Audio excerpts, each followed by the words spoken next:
Anim in Tamil in Tamil DJ இப்போதான் first time என்னோட சேனலுக்கு வரீங்கன்னா சப்ஸ்கிரைப் பண்ண மறந்துடாதீங்க.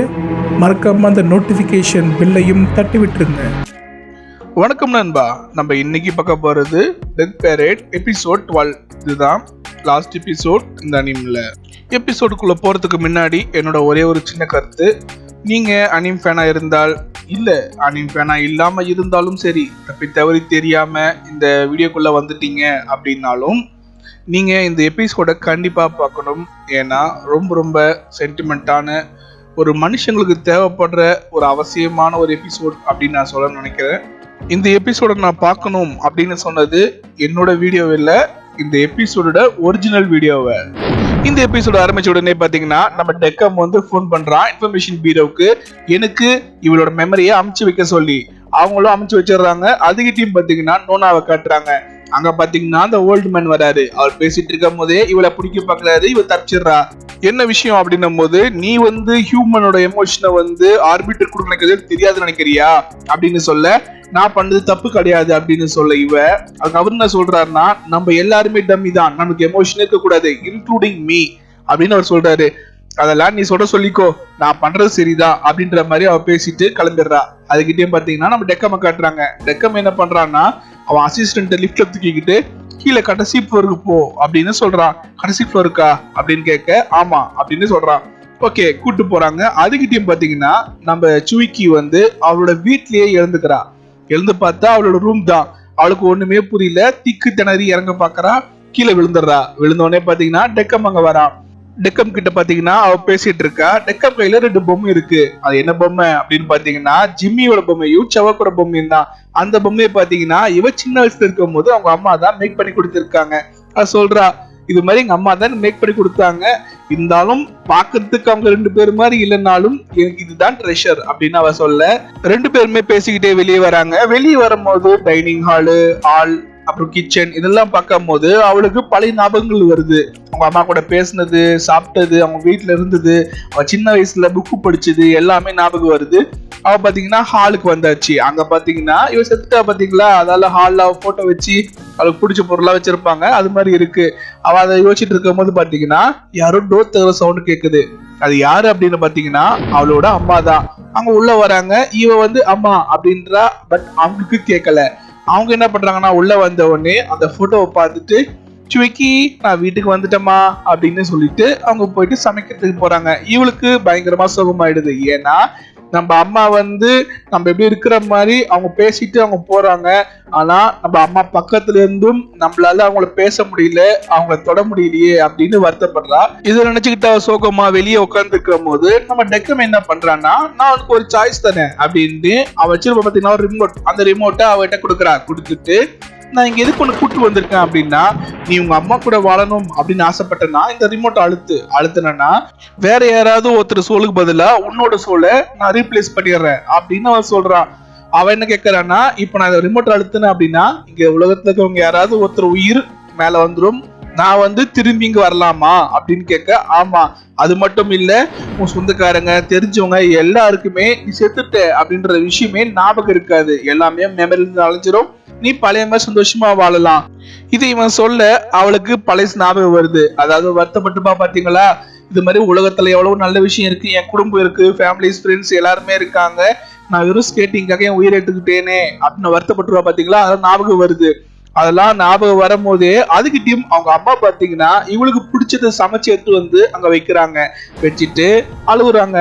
சரி, ஓகே, நார்மலா எப்பயும் போல இருக்காங்க, பேரண்ட்ஸ்னா அப்படித்தானே அப்படின்னு நினைக்கும் போது பாத்தீங்கன்னா அவங்க அழுதுகிட்டே என்ன சொல்றாங்கன்னா, நான் ஒரு நல்ல அம்மாவா இல்ல, நீ ஸ்கேட்டிங் தான் உலகம், உயிரை விட மேல வச்சிருந்திருக்க, அது எனக்கு தெரியாம போயிடுச்சு, தெரிஞ்சிருந்தால் இது நடக்க நான் விட்டுருக்க மாட்டேன், என்னை மன்னிச்சிருமா, நான் ஒரு நல்ல அம்மாவா இல்ல அப்படின்னு சொல்லி அழுவ. இவளுக்கு உண்மை சோகமாயிடுச்சு. ஏன்னா இவ ஸ்கேட்டிங் பெருசு நினைச்சுக்கிட்டு தான் உயிரை விட்டுட்டா. அது எவ்வளவு தப்புன்னு அவளுக்கு புரியுது.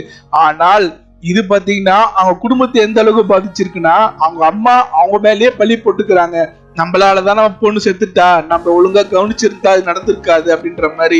இதை பார்த்த உடனே அவன் நினைக்கிறான்னா, இல்லம்மா நான் தான் தப்பு பண்ணிட்டேன் அப்படின்னு சொல்ல பாக்குறா. அவங்க தான் கேட்காது. உடனே அவன் என்ன பண்றான்னா, இல்ல நான் வந்து எங்க அம்மாவை நான் மீட் பண்ணியே ஆகணும், அவங்க கிட்ட பேசணும், அவங்க கிட்ட நான் மன்னிப்பு கேட்டே ஆகணும் அப்படின்னு சொல்றா. சரி இவ வந்து அழுத்தப்புறா போல இருக்கு அப்படின்னு நம்ம டெக்கம் நினைக்கும் போது பாத்தீங்கன்னா, அடுத்த செகண்டே அவ அமைதியாயிடுறா. அவ யோசிக்கிறா, இது அழுத்தலாமா வேண்டாமா, நம்மளுக்கு எல்லாருமே முக்கியம். ஆனால் அதுகிட்டயும் அவளுக்கு பாஸ்ட் எல்லாமே ஞாபகம் வருது. அவ டெக்கம் கூட இருக்கும் போது நிறைய பேர் வந்திருப்பாங்க பாத்தீங்களா, ஒருத்தரும் செத்து போயிட்டு நினைச்ச உடனே அவங்க எவ்வளவு வருத்தப்பட்டு இருப்பாங்க. எங்களுக்கு வேற சாய்ஸ் கிடைக்காதா, சான்ஸ் கிடைக்காதான்ட்டு அந்த பையன் வந்து எங்க அம்மாவை வந்து நான் அம்மான்னு கூப்பிடல, அது நான் வருத்தப்படுறேன் அப்படின்னு சொல்ல, என் குழந்தைய மிஸ் பண்றேன்னு ஒருத்தர் சொல்ல, சிலர் சேர்த்துட்டோன்னு தெரிஞ்சதுக்கு அப்புறம் சரி ஓகே இதுதான் முடிவு அப்படின்ட்டு அதை ஏத்துக்கிட்டு போனது இதெல்லாம் அவளுக்கு ஞாபகம் வர அவன் அந்த ரிமோட்டை கீழே போட்டுக்கிட்டே அழுகுறா. என்னன்னா, நான் திரும்பி வாழணும் அப்படின்றதுக்காக இன்னொருத்தரோட உயிரை என்னால எடுக்க முடியாது அப்படின்னு அவ சொல்ல, டெக்கம் என்ன சொல்றானா, கோடிக்கணக்கான பேர் மக்கள் இருக்காங்க, உனக்கு அவங்கள பத்தி தெரிய போறது இல்ல, நீ அதை பத்தி கவலைப்படுற அப்படின்னு அவன் சொல்ல, அதுக்கு அவன் என்ன சொல்றானா, உண்மைதான் எனக்கு யாரு என்னன்னு தெரியாது, கணக்கு இல்லாம மக்கள் இருக்காங்க. ஆனால் எப்படி இப்ப எங்க அம்மா வந்து என்ன மிஸ் பண்ணிட்டு இப்ப அழுதுட்டு இருக்காங்களோ, வாழ்க்கை ஃபுல்லா அழுவ போறாங்களோ, அதே மாதிரிதானே உலகத்துல எல்லாருக்கும் யாராவது ஒருத்தர் இருப்பாங்கல்ல, அவங்கள மிஸ் பண்ணி காலம் ஃபுல்லா கஷ்டப்படுவாங்கல்ல, அதை வந்து என்னால நினைச்சு கூட பார்க்க முடியாது அப்படின்னு அவ சொன்ன உடனே பாத்தீங்கன்னா நம்ம டெக்கமுக்கு என்ன பண்றதுன்னு தெரியல, அவனுக்கு நெஞ்சு வலிக்க ஆரம்பிக்குது. அவன் பாத்தீங்கன்னா கஷ்டப்பட ஆரம்பிக்கிறான். இவ வந்து அழுதுகிட்டே சொல்றா, என்னால இது ரீப்ளேஸ் பண்ண முடியாது, இருந்தாலும் எங்க அம்மா கூட நான் வாழணும்னு ஆசைப்படுறேன், என்னால எங்க அம்மா வந்து இப்படி கஷ்டப்படுறத பார்க்க முடியல அப்படின்னு அவ சொல்ல, இன்னும் அது பாத்தீங்கன்னா அவனுக்கு பயங்கரமா வலி கொடுக்குது. அவன் என்ன சொல்றான்னா, நான் தப்பு பண்ணிட்டேன், இது மாதிரி பண்ணிட்டேன், நான் இது மாதிரி முடிவெடுத்து தப்பு, என் வாழ்க்கையை வந்து அழிச்சுக்கிட்டு தப்பு அப்படின்னு அவ சொல்ல, இது இன்னும் அவனுக்கு பயங்கரமா பெயின் கொடுக்குது. அவனுக்கு பாத்தீங்கன்னா அவனுக்கு அறியாமையே கண்ணுல இருந்து தண்ணி வர ஆரம்பிக்குது. அவன் பயங்கரமான கஷ்டத்துல இருக்கான். இவ பாத்தீங்கன்னா பாக்குற அவங்க அம்மாவை பார்த்த உடனே அவங்க அம்மா அந்த பொம்மையை வச்சுக்கிட்டு அழுத பார்த்த உடனே இன்னும் முடியாம போயிடுச்சு. டெக்கம் கிட்ட வந்து என்ன சொல்றான்னா, என்னால பண்ண முடியாது, எனக்காக நீ அழுத்து அப்படின்னு கேட்க, அவனால அதுக்கு மேல இந்த கொடுமையை தாங்க முடியல. அவன் என்ன பண்றான்னா அந்த உலகத்தையே உடைச்சிடறான். அது பாத்தீங்கன்னா இவனால கிரியேட் பண்ணப்பட்ட ஒரு மேஜிக்கல் உலகம் தான் அது. அதுல பாத்தீங்கன்னா எங்க வந்திருக்காங்க அப்படின்னா, லிப்ட்ல கடைசி ஃப்ளோருக்கு வந்திருக்காங்க. அங்க பாத்தீங்கன்னா ஃபுல்லாவே டம்மி தான் இருக்கு. அதாவது அங்க ஜட்மெண்ட் பண்ண டம்மி எல்லாம் கீழே போடுவாங்க அப்படின்னு சொன்னாங்கல்ல, அந்த இடம் தான். அந்த இடத்துல தான் இவன் வந்து கொண்டு வந்து இந்த வீடு மாதிரி கிரியேட் பண்ணி இந்த பொம்மைங்களை வச்சு இதெல்லாம் பண்ணிருக்கான். அதை பார்த்த உடனே இது என்னோட ஜட்மெண்டா அப்படின்னு அவ கேட்க, அவன் என்ன பண்றான்னா அழுதுகிட்டே, என்ன மன்னிச்சிரு, எனக்கு உன்னை பத்தி நிறைய தெரியணும், நீ எப்படி முடிவு எடுப்பேன்னு தெரியணும் அப்படின்னு ஆசைப்பட்டுதான் இது மாதிரி பண்ணேன், நான் வந்து பண்ணது தப்புதான், அதாவது உன்னோட எமோஷனை இந்த அளவுக்கு நான் யூஸ் பண்ணது ரொம்ப தப்பு, நான் இதை பயங்கரமா ஃபீல் பண்றேன் அப்படின்னு அவன் அழுவ, அதுக்கு அவன் என்ன பண்றான்னா பரவாயில்லை அப்படின்னு அவனை சமாதானப்படுத்துறா. அவனுக்கு பாத்தீங்கன்னா அது ஷாக் கொடுக்குது. ஏன்னா நம்ம இந்த அளவுக்கு எமோஷனலா விளையாடி இருக்கும், ஆனா அது நமக்கே சமாதானப்படுத்துறாளேன்ட்டு. இந்த செகண்ட் பாத்தீங்கன்னா கிட்டத்தட்ட நம்ம டெக்கம் மனுஷங்க மாதிரியே ரியாக்ஷன் கொடுக்க ஆரம்பிச்சுட்டான், மனுஷங்க மாதிரியே ஃபீல் பண்ண ஆரம்பிச்சுட்டான். இது எல்லாத்தையுமே பாத்தீங்கன்னா நோனாவும் அந்த ஓல்டு மேனும் மேல இருந்து பாத்துட்டு இருக்காங்க. அவங்க பாத்தீங்கன்னா, பாத்தியா ஹியூமன் மெமரி கொடுத்தால், ஹியூமன் எமோஷன் கொடுத்தால் இப்படிதான் ஆகும், அவங்களால சரியா ஜட்ஜ்மெண்ட் பண்ண முடியாது அப்படின்னு அவரு சொல்ல, அதுக்கு நோனா என்ன சொல்றான்னா, எனக்கு தெரியும், அதாவது மனுஷங்களால மனுஷனை ஜட்ஜ் பண்ண முடியாது, இது உனக்கு தெரிஞ்சும் எதுக்கு அவனுக்கு ஹியூமன் எமோஷன் கொடுக்க பாக்குற அப்படின்னு கேட்கும் போது, நம்ம எமோஷனே இல்லாம வந்த வரைக்கும் ஜட்ஜ் பண்றது நியாயம் கிடையாது, அது தப்பு, நம்ம அவங்களை அண்டர்ஸ்டாண்ட் பண்ணிக்கிட்டு அதுக்கப்புறம் தான் ஜட்ஜ்மெண்ட் கொடுக்கணும், அதுதான் சரி அப்படின்னு சொல்றா.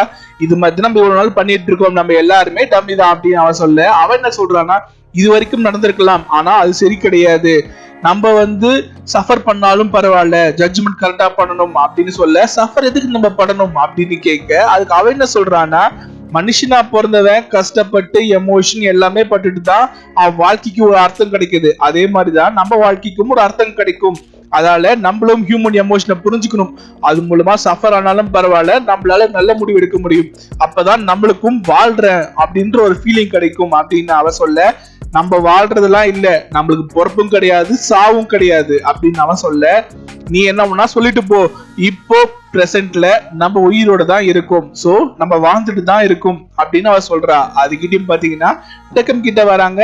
அங்க அசிஸ்டன்ட் பாத்தீங்கன்னா கேக்குறா அவங்க கிட்ட, இது என்ன இடம்னு கேட்கும் போது அவன் சொல்றான், இது மாதிரி டம்மிஸ் எல்லாருமே இங்கதான் பேலன்ஸ் போடுவாங்க, ஜட்ஜ்மெண்ட் பண்ணதுக்கு அப்புறமா அவங்க சோலை வந்து ரீஇன்கார்னேஷனுக்கோ வைடுக்கோ அமைச்சிருவோம்.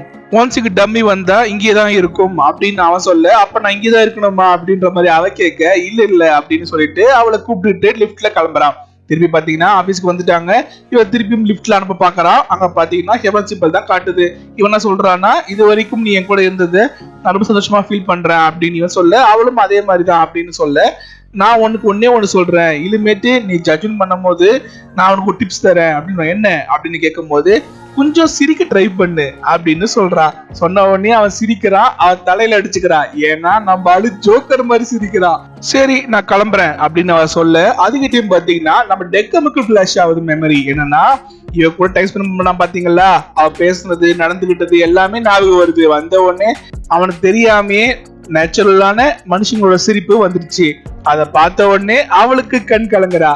அதாவது நம்ம டெக்கம் வந்து இப்ப எமோஷன் கிடைச்சிருச்சு அப்படின்னுட்டு அவனை மிஸ் பண்ண போறோம் அப்படின்ற மாதிரி நினைச்சுக்கிட்டு கண் கலங்கிட்டு சந்தோஷமா அந்த லிப்ட்ல இறங்கிட்டு போறா.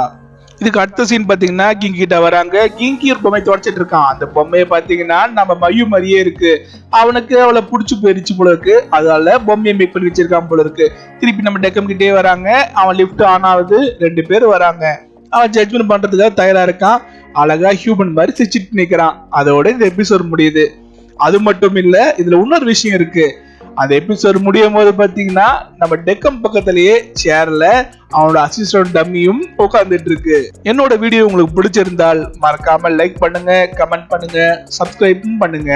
உங்களுக்கு வேற ஏதாவது அனிம் பிடிக்கும் அப்படின்னா சின்ன சீரீஸா இருந்தால் கண்டிப்பா கீழே கமெண்ட் பண்ணுங்க. நான் அதை போற பாக்குறேன். ஏன்னா நான் 100கணக்கான அனிம் பார்த்திருக்கேன். எனக்கு எல்லா டைப் ஆஃப் அனிம்ஸும் பிடிக்கும். ஆனா அது எல்லாருக்கும் பிடிக்கும்னு சொல்ல முடியாது பாத்தீங்களா.